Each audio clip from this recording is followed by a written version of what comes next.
Everyone আসসালামু আলাইকুম। তো আজকে একদম ভোর রাত্রে উঠলাম, তো উঠে দেখি অনেক কুয়াশা আমাদের এলাকায়, বছরের প্রথম কুয়াশা। তো দেখেন গাইস পরিবেশটা, শীতকাল নেমে গেছে, তো সত্যি অনেক কুয়াশা, খুবই ভালো লাগতেছে।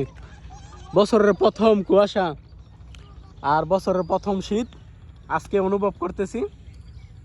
তা আমাদের এলাকায় সত্যি শীত নেমে গেছে, অনেক কুয়াশা, খুবই ভালো লাগতেছে, কারণ বছরের প্রথম কুয়াশা দিয়ে হাঁটতেছি আর পরিবেশটা উপভোগ করতেছি, খুবই ভালো লাগতেছে। আর দেখেন একদম কুয়াশা, এলাকাটা একদম ঘিরে আছে, কোনো কিছুই দেখা যাচ্ছে না। বছরের প্রথম আজকে আমি দেখলাম অনেক কুয়াশা আমাদের এলাকায়, সত্যি পরিবেশটা অনেক ভালো লাগতেছে, অনেক সুন্দর লাগতেছে। বছরের প্রথম কুয়াশা, সবাইকে জানাই শীতের অগ্রিম শুভেচ্ছা।